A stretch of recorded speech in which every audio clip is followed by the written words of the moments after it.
చెప్తున్నాడు ఆయన story.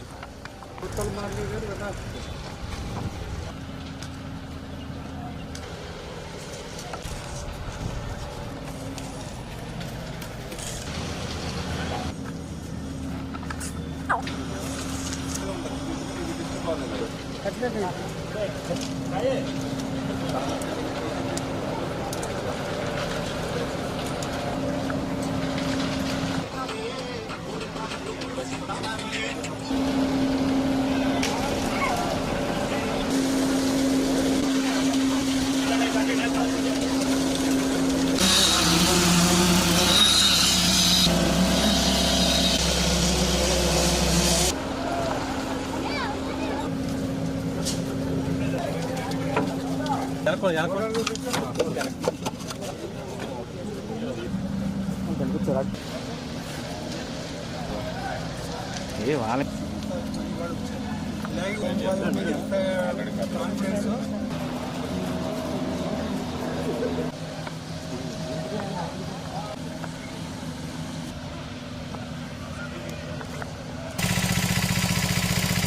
దమ్మాయిపర్తి drain Palakollu 10-15 వార్డులు ముంచేసేటువంటి తొక్కదాయని డ్రైను.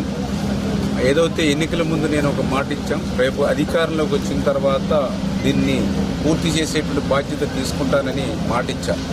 ఎందుకంటే ఆ రోజు 14-19లో నేను పనులు ప్రారంభిస్తే ఆ రోజు వైసీపీ గద్దలు అడ్డుకున్నటువంటి పరిస్థితి. కొన్ని 5 సంవత్సరాల్లో వాళ్ళు ఏమన్నా చేశారని అంటే మరి ఒక్క అరబస్తా సిమెంట్ కానీ ఒక్క రూపాయి చేయలేదు కదా. నేను తెచ్చిన నిధులు కూడా రద్దు చేసినటువంటి పరిస్థితి.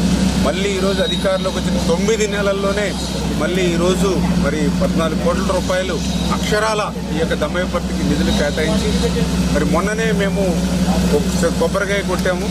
మరి మొన్ననే తర్వాత రోజు కొలతలు వేశారు. మళ్ళీ ఈరోజు వెంటనే పనులు కాంక్రీట్ పనులతో సహా ప్రారంభించారు.